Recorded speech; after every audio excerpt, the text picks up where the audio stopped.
My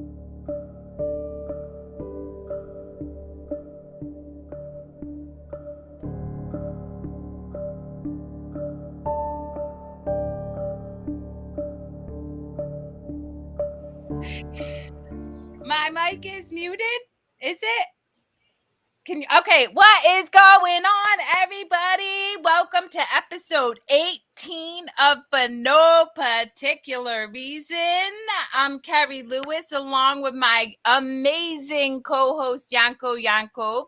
Both of us showing up in service to the world with the hopes that our conversations bring joy, entertainment, and insights into your lives. And I am so incredibly excited to bring on a friend of mine, John Patching, who I have personally worked with to help cultivate energy and to really clear some of my energetic blocks. So I'm going to welcome John. I'm super excited to have a conversation with John about whatever is coming up for him to share, and I'm going to let him introduce himself to you all so that you can learn a little bit more about how John shows up in service to the world. Welcome, John. Thank you very much. What a lovely welcome, and it's nice to see you both again. And I'm on the 18th show. 1 and 8 makes 9, which is universal completion. What an amazing number to be on. Isn't that great? So I am John from the UK. Yeah, I am John from the UK, as you can see my numbers on the screen here. So I have had rather an amazing journey in my life. So I am very spiritual. I'm also a holistic therapist and counselor. I'm a healer, but also I work with a lot of businesses connecting business to business and business to clients. I've done lots of things in my life. I think about the only job I haven't done is a work in an office and doing an office job. Other than that, I've done most jobs. And so I would hope I have a whole rounded experience in life, which I draw upon my wisdom of how I've lived. So this is really what I do. I counsel people through my own experiences. I am a qualified hypnotherapist and meditation tutor and a healer.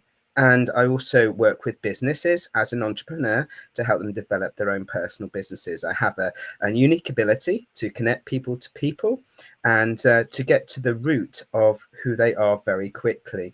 And whether or not you want to say who you are and your own personal journey, it comes out very fast when I talk to you, which is quite funny.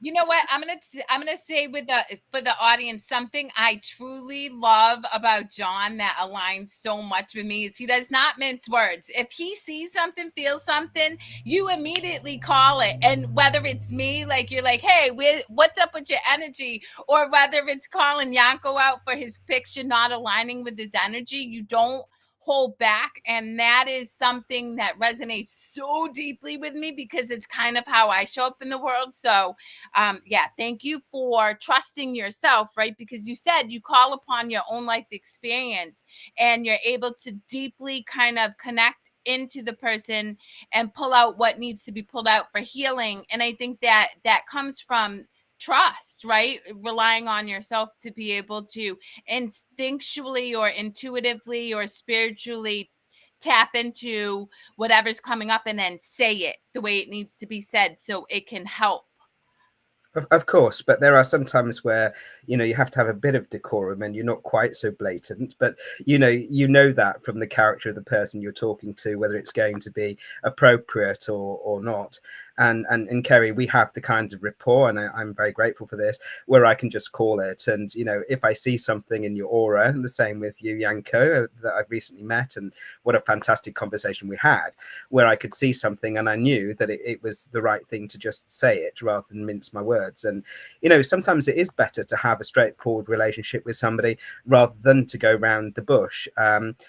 Beating around the bush can waste a lot of time. And when you have people that you do feel really spiritually connected to, they are very genuine and honest people like you are, then what's the point of going around the bush? Let's just say it. Let's just deal with it. Let's just move forward in the beautiful life that we have. Yeah, I agree. And interestingly enough, I tell people I got you like a fish for a reason, because while you're right, there is a time and a place for decorum. The way in which I show up is there's no filter. And so I kind of want people to know that before they even reach out to me, because I'm not going to hold back. So you might as well be prepared.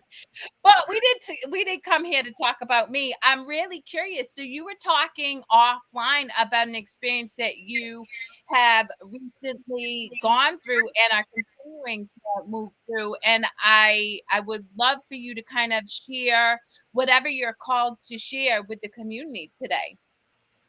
Okay, so I was thinking for a week really about what did I want to talk about. I mean, there's a vast array of topics out there. But one of the things that I'm processing at the moment, and have been for quite a while, is about relationships and different forms of love within relationships. So recently, I have just proposed and had a yes, and I'm getting married on the 1st of the 1st. And of course, this brings things to you about past relationships. It makes you reflect. It makes you clean up the remainders of the dirt, shall we put it like that? And, in my life that has taken a lot of processing while I was in the relationship, and now after the relationship is my twin flame connection. And I was very honored to actually have met my twin flame and been with them for the last 10 years. So, a lot of cleaning up happens after that, but you realize that actually if I hadn't have had that twin flame connection, I would never have been ready to meet my soulmate now, who I knew was there, who I knew was coming because I have had missions, but I wouldn't have been ready. So tonight, if it's my tonight, it's your afternoon. If it's okay to actually talk about the power of twin flame relationships, what they mean, what they are, and how they affected me. You're both nodding. Does that mean the stage is mine? No, you know what? Here's the thing. Look, everybody already knows by episode 18, I can talk a lot, right? And John, you too. So that's why we're a perfect pairing in many ways. But I want to give Yanko the opportunity to share his thoughts. I was gonna say I've had a connection with John, and it was beautiful. He even did some channel for me, which is wonderful. I mean, people might be aware of what channeling is or whatnot, but it really resonates with me. Sometimes a channel too, and that's something that I don't really talk about. And so in our show, I feel like everything happens the way it's supposed to happen, and we haven't had anybody talk on those topics. So I think that'll be really beneficial to some of our audience to be able to kind of get a sense of what it is and what it might feel like. Um, Again, because it's an experience, and what better way to um, have it broken down to somebody rather than somebody that went through the whole experience and can kind of share their experience with audience. And it might not be for everyone, but it, for the people that stumble upon it, nothing happens by chance. So if they stumble upon it, they're probably going to enjoy this conversation. So Yeah, and I'll jump in real quickly and add, suspend what you think and rather than come from a place of judgment, just come from a place of curiosity and see, what nuggets you take away from this, and then everything else just toss, because we all, to Yanko's point, we show up at the exact time and we get the information that we need in each moment, whether or not we understand it at that time frame. So John, talk to me about what a twin flame is, and the second question I have to piggyback on that is, how'd you know it was a twin flame? Okay, so let's start with what is the difference between a twin flame and a soulmate. So there's a lot of preconception that a twin flame is your lover, your romantic other half, and you will have an amazing, intimate relationship with them. This is not so. Just because you meet your twin flame doesn't mean you're going to be romantically involved. Is your twin flame your soulmate? Absolutely not. So, what is a twin flame? Well, some people think that it's your other half of your soul, that you've literally had your soul cut in half, and this is your opposite, and you're rejoining back together. Is that a myth? Is it true? I don't know. The twin flame is basically the mirror of you, and it's the mirror of you to help you go deeper within yourself, within your higher consciousness, and develop yourself spiritually, understanding more about who you are, and in return, you're reflecting back to them. So, this is why perhaps they say it's a mirror of you or a splitting half of you that's rejoining.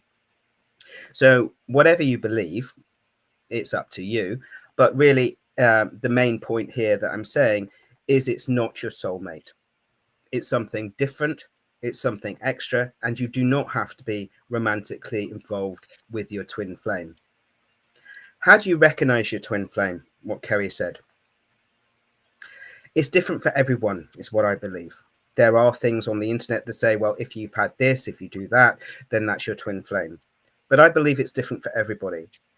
And I think the most important thing, if you're going to be in a lifetime where you meet your twin flame, is the yearning, is knowing when you come into this life, you're missing something, you're missing someone. The thought of, well, where are they, was so prevalent in the beginning of my life. And I can remember it from being in the pram, of coming in and going, well, where are they? Why am I on my own? And this signature is very, very strong in anybody that's going to meet their twin flame in that lifetime. We don't meet our twin flames often. We will have a connection with our twin flame right at the very start, when we actually had one of our first reincarnations. And then you're not like to see your twin flame again unless you're really at the end of all your, towards the end of the lifetimes of reincarnating and reincarnating. Because the tying up of the twin flame is immersion and going beyond the physical incarnations of the body in the third dimension. So it's about developing yourself and going into the realm of enlightenment, if you want to call it that. But then, enlightenment is one of those words, isn't it, that what is enlightenment? But that is more what I'm talking about. It's not the rhythm of the natural life death, which is the learning process in this 3D environment. It's going on further to the realization of something more, your energy and your soul going beyond the earth and seeking something more in service in the universe. Does that kind of answer your question? It does, and it leads me to a second question. It's simply because I happen to be a twin, right? Does that mean that that's my twin flame, or could it be somebody entirely different? That's one question. And then I have a follow-up to that, because I find this very fascinating. Okay, so a physical twin is highly unlikely to be your twin flame. Can happen, but it's not the normal. Okay, and then secondly, when you say this twin flame is meant to challenge you, right, to go deeper and deeper, Yes. my experience in really, moving through different states of consciousness towards enlightenment, for anybody out there who might, like be curious, is it's incredibly uncomfortable, and there's a lot of it's it's like dis-ease, like it's really it feels Absolutely. icky. I mean, it's the worst relationship I've ever had, but it's the best at the same time. No way would I like to repeat it. Yeah. I mean, the roller coaster was incredible, absolutely incredible. We had some great moments, but the pain and the hurt was phenomenal on both sides. It happened in different stages, because quite often as a twin, you're not exactly in sync. So one will be spiritually more adept than the other, and one will be more physically adept or psychologically adept or emotionally adept than the other. And this is what I actually found within and with my twin flame. Interesting. Now, see, I would say I definitely think my twin is my twin flame, but that's a conversation for another time and another place. So go ahead, go on and kind of share, if you would be so kind. You know, you knew this person was your twin flame. How? Like, you just knew you had this longing. I understand that, but then what? Well, if you can imagine somebody that's quite young, that's in a pram, looking to spirit in the sunshine and going, why am I here on my own? Where are they? And then, you know, feeling incredibly lonely and feeling like they are only half a person. And that carried on for most of my life, even though I had a sister born and I was very close to my sister and it was amazing to have a sister. That wasn't, it didn't fulfill that yearning. Okay. So fast forward from age 4 to age about 23. And this is the first time I met my twin, although I had no idea that I did. So I'm from the UK and I went to London. So I don't know if you know anything about Covent Garden, but Covent Garden is a place of different stalls, different shops with a balcony, and then it drops down into sort of like an alcove with some restaurants below, steps going down. And I was stood on the balcony. There was a string quartet playing just below the stairs. There was the restaurant with the seats out. And I was standing there listening to the string quartet on my own. And I loved the music. And the piece of music they played was Cannon's Pachelbel. And I never forget this piece of music. And the viola had just finished. And down the steps, cascading down the steps, comes this beautiful woman, slightly older than me, dark hair, wavy, beautiful green eyes, flowing dress, and goes straight over to the viola player and starts talking. And then she glances up at me and we hit direct eye contact. And it's like one of those movie scenes, you know, where you just instantly fall in love. Well, I never met her. And that was that. And it took another 20 plus years until I was 39 before I met her. And even then, I didn't realize that it was her in Covent Garden. I didn't forget the scene. She never forgot the scene. At the time, I was teaching meditation. I was in a little village, and being holistic like I am, I'd started a meditation group up, and she started coming. And immediately that she started coming, there was a rapport, there was a draw to her. But I wasn't sure what it was. It wasn't initially romantic. There was a connection with the eyes that I could actually see really deep into her, and she could see really deeply into me. And being somebody that is very spiritually aware and can see auras, etc., I could feel the gaze going right deep into my soul, and I'm sure she could feel the same. So it was almost like you were sat there naked in every sense of the word. And we started talking, and she was flirting with me, and I thought, well, you know, this is a no-go. She's married, you know, I don't know what's going on here.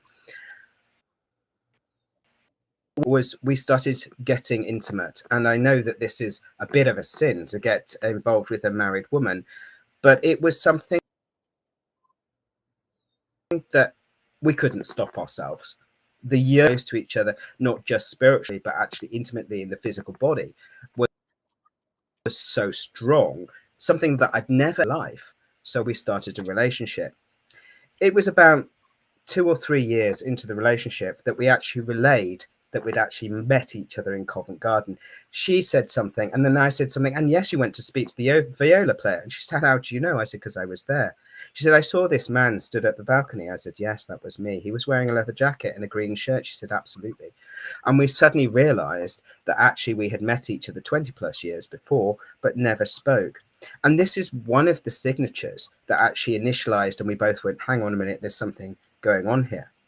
Another signature that actually we realized was the fact that she grew up and she hated signet rings. I have a signet ring. She hated the name John. My name is John. She hated Ford cars. I drove a Ford car. So, I mean, it was always a case of, you know, the things she hated were the things that I had, the complete opposite. Just like I said, twin flames are opposite. And when I was younger, I always knew that I'd meet somebody with piercing green eyes, and brown wavy hair that would be slightly older than me. She was 18 months older than me. Then when we met, just soon after we met and we started going out, which was tricky, I had a premonition. And I'm somebody that does have premonitions every now and again, not regularly, but every now and again, and they come true. And it sent me into an absolute spin, this premonition, because this premonition said that I had met my twin flame, or whatever they said was a twin flame, and that I would get exceedingly hurt. They would get exceedingly hurt. I would have a short affair. I would go away with the affair. I would come back and be forgiven. And then I would have to leave my twin flame for 30 years, at which time I would then get married. And then when I was in my 80s, I would then come back and re-meet my twin flame. So that got me very emotional when I relayed this vision, and neither of us really believed it. And it is exactly what's happened, but I'll come back to that in a minute. So we talked about these things, and then she said, you know, I can remember being in the womb. And I went, really? So I wasn't so sure. I'm a hypnotist. I do regressions. So I regressed her and recorded the conversation while she was in regression. And I took her right back to in the womb of her mother. And yes, she was with a physical twin that was male in the womb. And when she talked to her mother about it, her mother admitted, yes, her other child had basically miscarried, and the person that was my twin flame had remained in the womb, but the other child, a boy, was miscarried reasonably late on. She relayed this to me, my twin, and I went, oh my God, because I had had an image in the past of me being with someone in the womb, me curled up around them, sucking my thumb. And I never understood what this was because I was never with a physical twin in my mother's tummy. So by doing the calculations, I worked out that I'd literally been in her mother's tummy, gone up, had 9 months, come down, and had the gestation of 9 months, and then was born. And I always felt that, you know, I'd gone up, come down, flipping quick. You know, I'd not had a space really to take note, to breathe, to actually understand what had happened. And this made a lot of sense. And it also made a lot of sense when I was a child, as going, well, where are they? So these are the things that connected us together, where we actually went, well, there's no doubt. We've got to be twin flames. And this is a soul contract that we've actually got to connect and move forwards with. So this is the second phase of the twin flame. So the first stage of the twin flame is the yearning. The second stage of the twin flame is the awakening and the meeting of the twin flame and actually realizing that that is your twin flame. The third stage is the connection. And the connection is not just understanding that you're with your twin, but it's actually getting to know each other, the similarities, and the polar differences. And believe me, there are an awful lot of polar differences because it's about the mirroring, which helps you understand yourself and progress emotionally, psychologically, spiritually, etc. There was one hell of a lot of differences. The arguments we have, the pain that we had, the way that we actually had that, heartache is all you can really say. And the karmic paths that were so different as well. I'd always been a bachelor. She'd got married young. She'd had children. I'd always wanted children. I couldn't have children because of my biology. She was very career orientated. I was very spiritual orientated. She was emotionally secure. I got brought up with narcissists. I wasn't emotionally secure. And I was an empath that was trying my best to actually keep the peace from childhood upwards. So we went through the fourth stage, which is the honeymoon period, where this is a period of bliss and completely starstruck of going backwards and forwards to different places, can say nothing but love and picking flowers for each other, painting pictures, doing poetry. And it was like something out of a romance novel, you know, Romeo and Juliet, absolutely. So we went through that. And after the next stage was the crisis point. So we're talking about a relationship that spanned 10 years. And I believe 10 years is, good going, really, because there's so much emotion, so much deep spiritual ties to unconnect, to reconnect, to understand about each other. And although she had actually been in my meditation classes for a little while, this was new. She was an entrepreneur, and she was not somebody that actually really had delved into spirituality or religion in any way. So this was new for her, an awakening for her in that way. Whereas I'd gone on my spiritual path and my spiritual journey right back in my 20s, actually soon after I'd had that experience with her in Covent Garden. So you can see already, how things were tying up. Also, I would have a point of view that was very out of body and more in the universe, and she would have a point of view that was very grounded. If anything, I was like a balloon and she was desperately trying to grab onto the strings to keep me down. So those were the two opposites. Being a Libra as well, I'm very out of balance, and she was always trying to keep me back in balance. So what was the major crisis? Well, the major crisis really happened during COVID. Yes, there was a lot of hurt for me, really bad hurt and heartache prior to COVID, mainly because she was married. And, I felt used. I felt like the cherry on the cake. She never had time for me. She'd never tell me when we were going to next meet. I never knew where, when, whatever. She'd almost keep me hanging on. And this was devastating for me because I absolutely, completely loved her. And, to the love that I knew at that time. And there was a heart-wrenching pull towards her. And the fact that she wouldn't contact me, I never knew when I was going to see her again. I felt used and abused. She would take, and I'm a giver. And, it was part of my learning to actually understand what are my boundaries, for starters, but also not just to keep giving all the time to somebody that's taking, that, you need to look after yourself as well. And that was one of the major learnings that I had to learn here, that compassion has to start with oneself, because if you don't love yourself, how possibly can you have any reserves in the pot to love somebody else?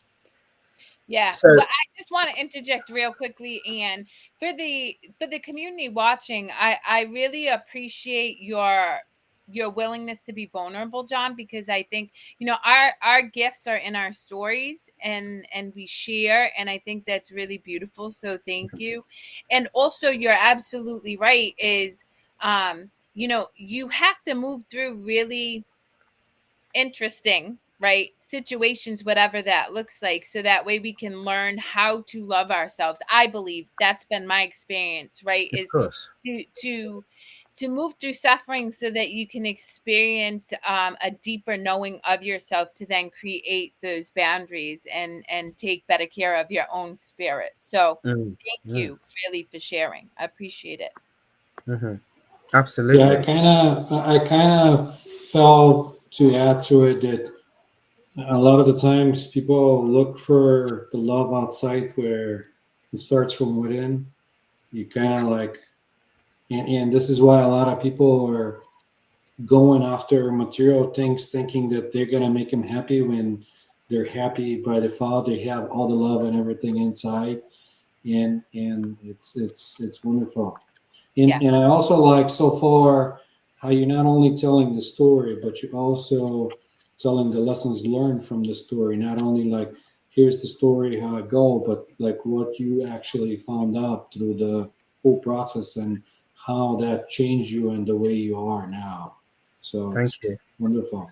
Well, Yeah. I think one of the things, being a product of two narcissistic parents, that I learned through my emotional and psychological patterning was, if I love you, you will love me. I had nothing of unconditional love, and I was desperate for love. And actually, one of the things that I'm very grateful for my twin flame is they taught me that that's not how it works, that you need to love Mm. yourself, and in through loving yourself, then you can appreciate love from somebody else. And you won't find unconditional love from someone else if you're on the remit of, if I love you, you will love me, because that's totally conditional. So what you will attract will be conditional every time. So this is one of the big learning points that I had And this with the crisis, which is the fifth point of a twin flame of the journey, which is the conflict. So we came to COVID. During COVID, she shut me out completely. She didn't text me. She didn't anything. My parents are both split, and my dad lives in Spain, and I've been living with my mother to support her, basically because financially we can't live independently. It's just too tough in Britain to raise the amount of money you need to rent a property. So COVID came and my dad was visiting, and all of a sudden we had lockdown and my dad was stuck with us. So from two parents that are very volatile with each other and always had been, we've now got a situation in COVID where my father is living downstairs in the sitting room, my mother is living upstairs in a bedroom and refuses to go out, and I'm trying to go to work and actually take food to homeless people and people that are in hospitals and people at the doors that can't get out, to help with the COVID crisis. And every day that I came in, it was like walking into a battle zone. So this was the situation I was in, and my twin flame didn't talk to me. There was no WhatsApp communication. There was no phone calls. Of course, we couldn't meet each other because it was a lockdown. And I felt absolutely and utterly abandoned. And it was at this time that I started going onto the internet and gaming on my phone. It's not something that I usually do. I'm not somebody that engages with gaming, social media, or anything like that. Never actually had the inclination to do it. But during COVID, it was a way of getting out of oneself, I suppose, into a different world, because actually the physical world was too heavy that you were experiencing at the time. And I met a group of people that were international that were playing the same game as me, and we joined on Discord and started having a chat. And I came across this one female in Germany that we started developing a rapport. Very, very different to me, a teacher in Germany, a scientist, not an artist like I'd been brought up with, so very different. And we supported each other. She was in a difficult marriage, and she was locked down in a difficult situation like I was.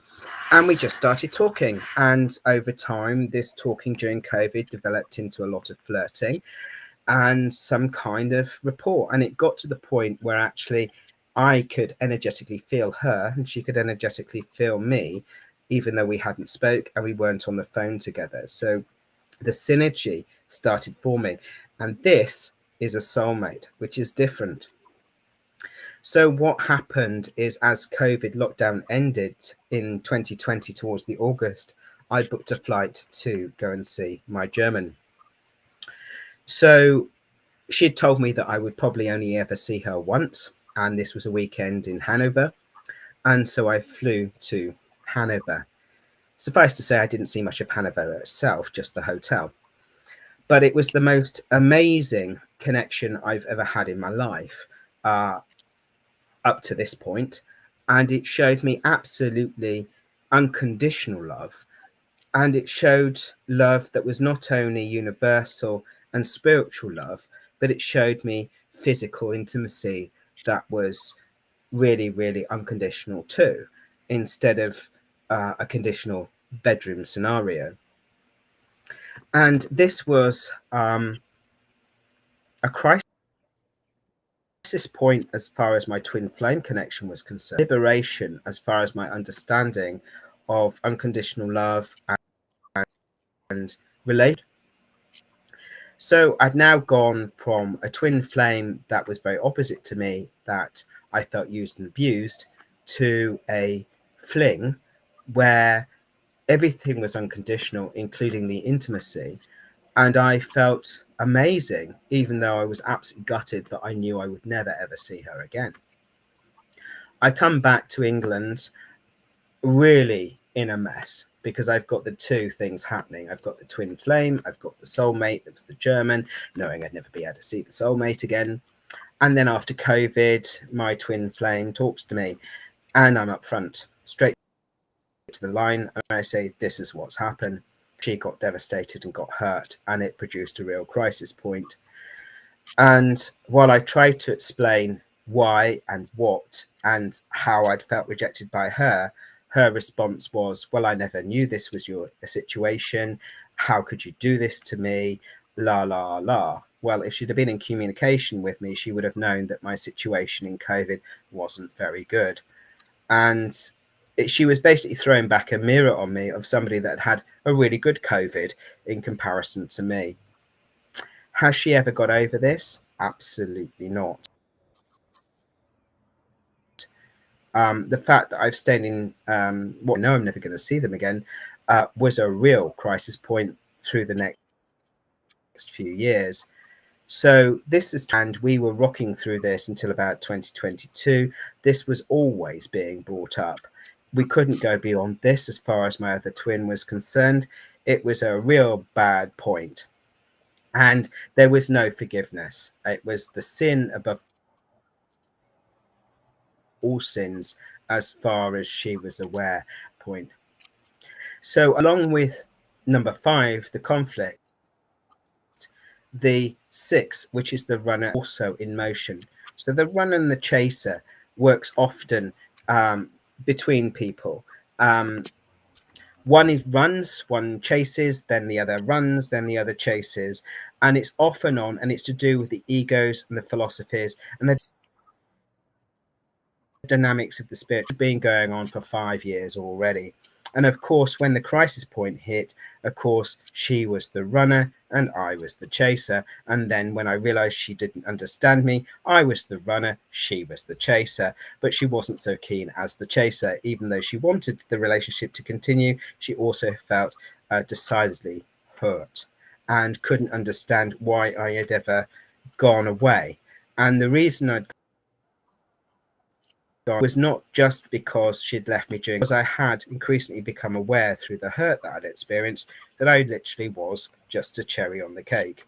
And, you know, what she'd reflected to me was the dynamic of if I love you, you love me, which is what I'd put out into the universe. She hadn't reflected back unconditional love, and always she'd picked holes in me for this, for that, for something else. Because the other reflection, of course, was the fact that I'd had 2 narcissistic parents. She had shadow narcissistic personality, of which she always put back on me. Of course she would. And, you know, this was the dynamic. So now we fast track to 2022 and the split. And what happened was she suddenly invited me to go away with her when she was doing a course in Spitalfields in London and to stay in the hotel. And as a business person, I work only really from my laptop, so I can be any still work. So I said, yeah, okay then. And this is the first time we've been away together since just after 2020, when we'd had the thing happen with the German. It was beautiful. And although we had a couple of arguments, it was sorted through very adult mannerism, both reflecting on the emotional aspect, the psychological aspect, and what the person was learning from it on both sides, and taking into consideration all dynamics, which was incredibly mature. And I felt, you know, this situation that we'd had when we'd had a little tussle really was a mountain that we'd climbed, that actually we'd got somewhere, that actually we were developing a deeper relationship, something that was surmounting the runner chaser, surmounting the conflict and the crisis. However, after we'd stayed the 6 days together, which I thought was absolutely beautiful, she suddenly went, no, I can't do this again, I can't see you. And so this then brought up that, well, why? I thought we were getting to the point of unconditional love. Why have you suddenly rejected me? And she just went, well, I can't take this anymore. I can't take this dynamic anymore. And I can't take the situation of what happened with the German. That came back into the mix again. So that was that. And we didn't see each other. So we met each other a couple of times for coffee. And the last time was really the end of 2023. At this point, I just knew that nothing left, and got to the 7th stage, which is surrendering your ego. and actually realizing that you've got to this point, there's nothing really to cling on to, and you are who you are. That's it. And you had your experience grateful for, and you realize the differences between you. There's no more clinging on into the desire. And although the magnetism is unbelievable, don't get me wrong, I mean, every time I've seen her face to face, the pull to actually kiss her is phenomenal. I've never known. It's like two magnets drawing you in, and it's almost unstoppable. And that's how I met her in person. I'd be in trouble. But it was the surrender. It was the acknowledgement that we'd got to a point where we weren't going any further, and we appreciated our journey thus far. So we now go to what was happening on in the back scenes with me. So while this was all going on from 2022, I had met somebody else online, and it was a friendship. They were in South Africa and I was here in the UK. We'd never met each other, and we were having a lot of jollies, a lot of laughs. We could talk to each other about absolutely everything, even the twin thing. And it was great. And we got really close. In November, I booked a ticket to go to South Africa. I basically said, well, what the fuck? Let's excuse me for my language. Let's meet up. I say it all the time. And there just happened to be a ticket to South Africa for under £500, and that's unheard of. Seeing return tickets from the UK to South Africa are usually 1,000 plus. So I booked it, and I went, well, seriously, the universe is saying something here. And I went in February for 2 weeks. Well, I ended up staying for 7. Why? Because I got a spider bite, and then as soon as I recovered from the spider bite, I got bronchial pneumonia. Was this spiritual guided? Oh, of course it was. Did they want me to stay with this woman for longer to get to know her? Of course they did. And what happened was she ended up being my soulmate. And she ended up being the soulmate in the story of the premonition that I would meet later, that I would marry when I would finally return to my twin flame when she dies. So at the moment, I'm in the situation where I'm getting married in January to my beautiful soulmate in South Africa, and the journey continues. And the last stage, of course, is the union. When you re-meet your twin flame after you've done everything that you need to do, you're both complete as spiritual entities, and you go to heaven or the universe, having completed the whole of your journey as twin flames, and then you can move on to enlightenment. So what a hell of a journey. And all I can say is absolute wow, golly gosh, and the learnings and the conflict and the roller coaster. I wouldn't be who I am today if I hadn't had this twin flame experience of 10 years. Do I regret some of it? Oh yes, some of it. I wish I'd have held my mouth shut to save her some hurt. But on the other hand, she hurt me really, really badly. And while one hurt doesn't deserve another hurt, I think, naturally in a twin flame situation, this is going to happen, whatever. It's not a case if you mean to, it's going to happen. What have I learned about relationships and love? I've learned a hell of a lot.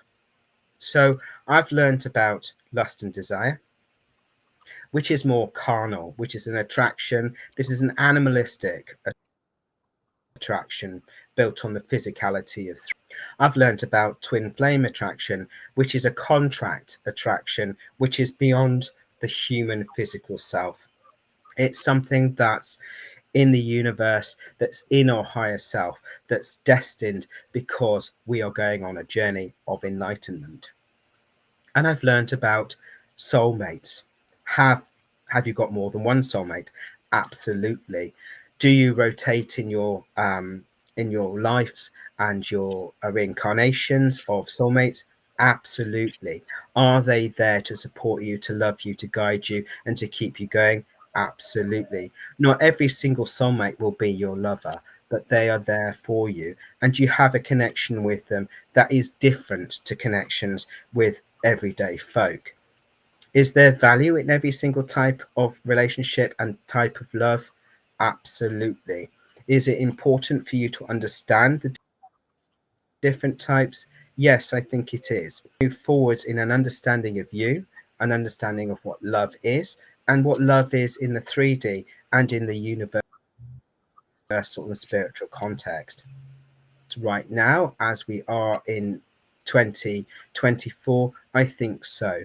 There is a lot of aggravation, there's a lot of anger, there's a lot of love which is conditional.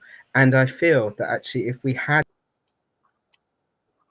understand these experiences subjectively, there would be a lot more love and understanding across the world. And this is something that really I want to say about this story is that whatever love we go through, it is always worth us understanding, stepping back from it, viewing it, feeling it, emotionally feeling it as well as spiritually feeling it, and understanding what are we going through. Are we going through things for our higher self? Are we going through things for our emotional healing? Is this our soul connection? And are we going through it because they are soul mates? And what is the run through of this relationship? What do we need to learn? And what do the other person need to learn? And where exactly is it?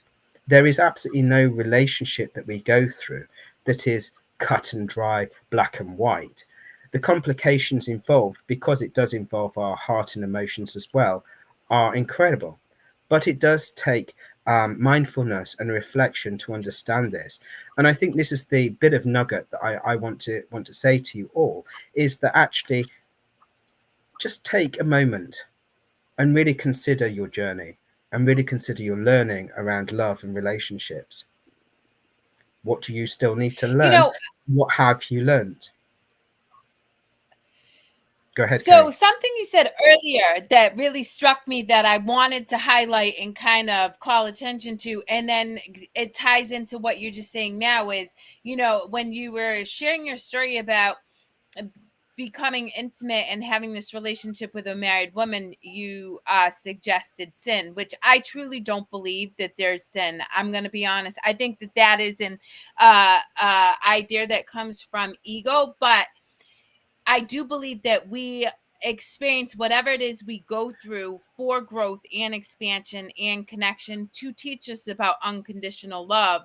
And then you circle back toward the end and you say, to kind of step back and observe what's happening. And I totally agree with that. And it really aligns with my philosophy of always coming from a place of curiosity and non-judgment, because in a place of non-judgment, I can really observe my interactions and whatever relationships I'm having and take away insight and learning. But the minute I judge that experience, right, judge whether it's good or bad, right or wrong, whatever it is, now I lose my personal ability to learn from it, because the way in which I operate, I immediately go back to shame and guilt, two emotions that don't ever serve me, but that have been embedded into my psyche.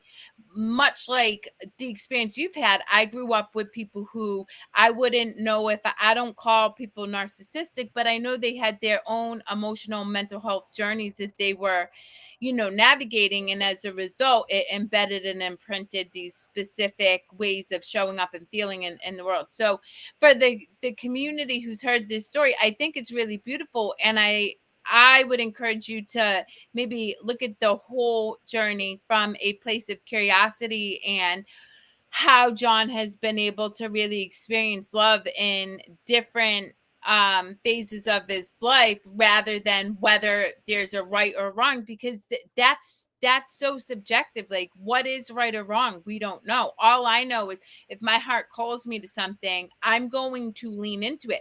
And I truly believe me and Yanko are soulmates. We're not intimate and we're not lovers, but he's like one of my people, and I have no problem sharing that with my lover and my like children stuff, because that's just what it is. And I don't judge it, just is what it is.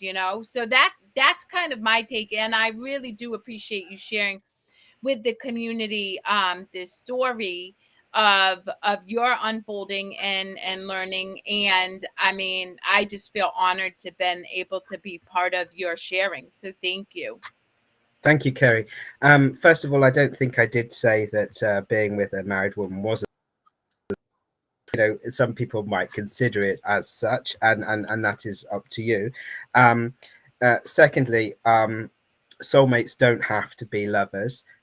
We are reincarnated regularly with our soul family as support. I know that my father has reincarnated with me regularly, and there was an occasion way back many lives ago when he was my brother and I killed him. So I am very aware of how souls reincarnate with each other for support and for karmic patterning and karmic reasoning. Do I think that actually going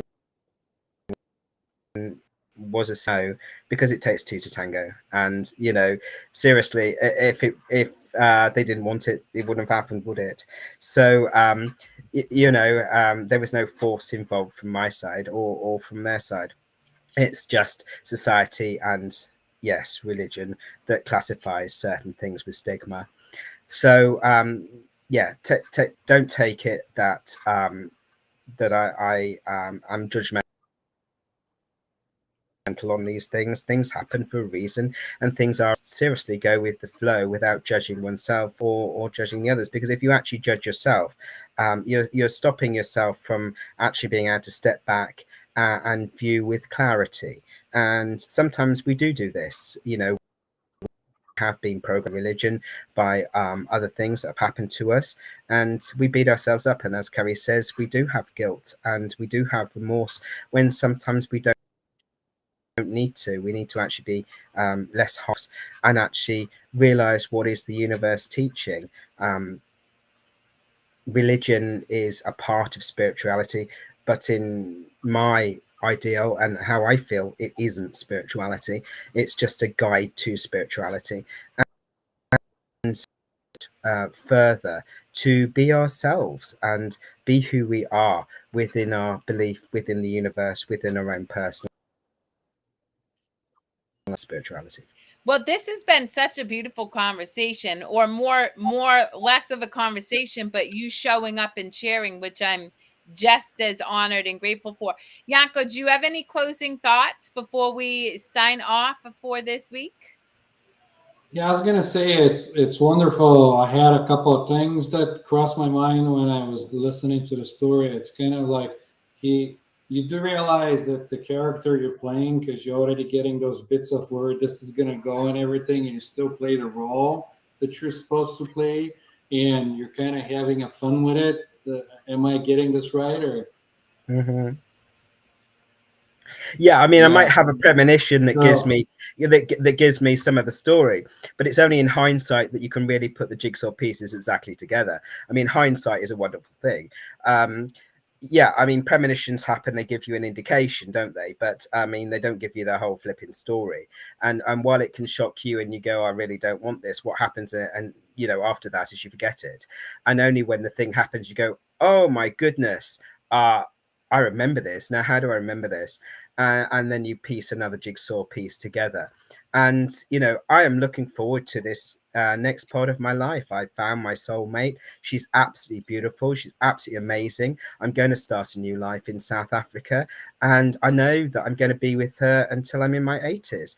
If my twin comes back, and that's an if, because it takes two people, then it will end the circuit. If it doesn't happen, do I mind? Absolutely not. I've had a good 30 years with my soulmate that in South Africa that I couldn't be happier with.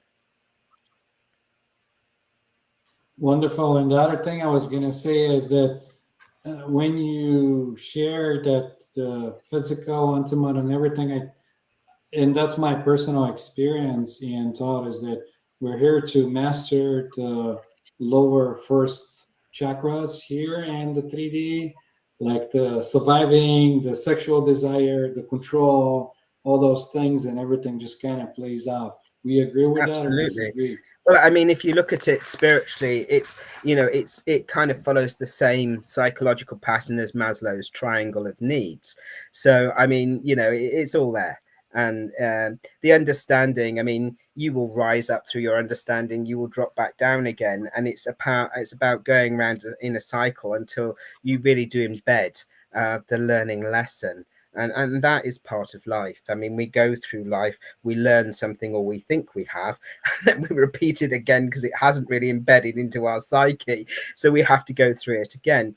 And you know, this is what life is about. And you know, life, sometimes you need to step back and just laugh at it, because really it's quite ridiculous how it comes round and smacks you around the face again. All the time. So real. Well, with that, we are going to sign off for this week's episode of For No Particular Reason. As I mentioned, you know, offline, John and I believe I attest for Yanko as well. You were certainly welcome to join us whenever Spirit calls you to share some insight or just another great story, because this has been beautiful and a gift to myself as well as the community. So with that, I bid all of you goodbye. Yanko, any parting words for the community? Thank you all for sharing the moment with us on this beautiful Friday, and we'll look forward to joining you again. Thank you very much for having me. Namaste. And it's been an absolute pleasure. I hope all the viewers have enjoyed this episode.